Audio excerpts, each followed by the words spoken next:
நம்ம எல்லாரும் இன்றைக்கி எடிசனை பற்றி பேசுகிறோம், எலான் மஸ்கை பற்றி பேசுகிறோம், எலக்ட்ரிக் வெஹிக்கிளை பற்றி பேசுகிறோம். ஆனால் 1952 இந்தியாவில் ஒருத்தர் எலக்ட்ரிக் வெஹிக்கிளை உருவாக்கியிருக்கார். அதுலேயும் அவர் ஒரு தமிழர் அப்படின்றது நம்மளில் எத்தனை பேருக்கு தெரியும்? இன்றைக்கி எடிசனை பற்றி எல்லாருக்கும் தெரியும். ஆனால் இந்தியாவோட எடிசன் அப்படின்னு அழைக்கப்பட்டவரை பற்றி தெரியுமா? அவர் தான் ஜிடி நாயுடு, கோபால்சாமி துரைசாமி நாயுடு.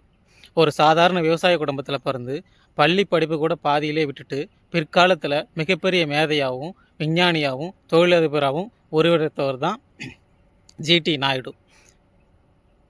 இன்றைக்கி டெஸ்லா இந்தியாவுக்கு வந்துருச்சு அப்படின்னு பேசுகிறோம். எலக்ட்ரிக் வெஹிக்கிள் தான் ஃப்யூச்சர் அப்படின்னு சொல்லிக்கிட்டு இருக்கோம். ஆனால் 1952 இவர் எலக்ட்ரிக் வெஹிக்கிளை உருவாக்கியிருக்கார். இவர் இதை மட்டும் கண்டுபிடிக்கல. இன்றைக்கி நாம் யூஸ் பண்ணுற ட்ரிம்மர் இவர் கண்டுபிடிச்சது தான். அது மட்டும் இல்லை, shaving blade, juice maker, ticket vending machine, kerosene ஃபேன்னு இப்படி நீண்டுக்கிட்டே போகுது.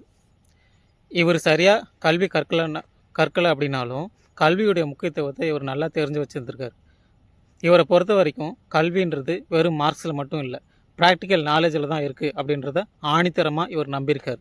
அதனால தான் இவர் பாலிடெக்னிக் காலேஜை இந்தியாவுக்கு கொண்டு வந்திருக்கார். இந்த பாலிடெக்னிக் காலேஜை இந்தியாவில் முதல்ல கொண்டு வந்தவர் இவர் தான். பட்டத்தையும் பதவியும் மட்டுமே பெருசாக நினைக்கிற இந்த உலகத்தில் ஆர்வமும் திறமையும் தன்னம்பிக்கையும் இருந்தால் யார் எதை வேணால் சாதிக்கலாம் அப்படின்றதுக்கு ஒரு பெஸ்ட்டு எக்ஸாம்பிளாக வாழ்ந்துட்டு போனவர் தான் இந்த ஜிடி நாயுடு.